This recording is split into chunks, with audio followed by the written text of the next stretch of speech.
Michigan's House Oversight Committee one step closer to subpoenaing the state's former health director, who received a large separation agreement after abruptly resigning. As Aaron Parsegian explains, lawmakers say there are still a ton of questions they want answered.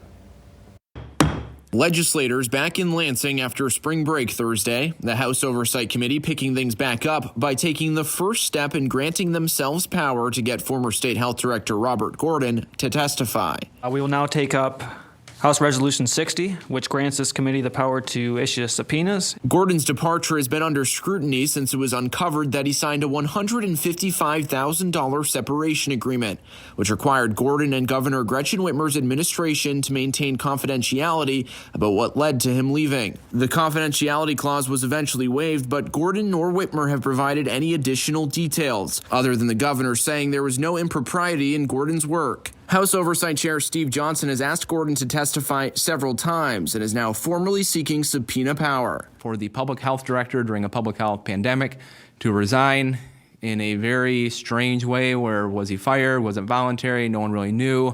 Then we see there's a confidentiality agreement. There's a lot of unknowns there. And so I think it's important for us to ask those questions, to get those questions answered. But there was some pushback from Democratic committee members who say there's no evidence of wrongdoing. I'm not sure that we really dignify the process of government by getting into the weeds on something that was probably an angry event that happened on a real serious disagreement about policy.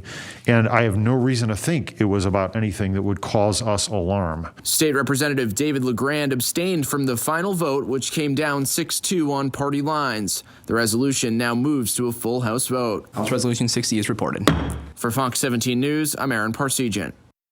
That resolution is expected to pass the Republican-led House. The House Oversight Committee will then hold a separate vote to subpoena Gordon.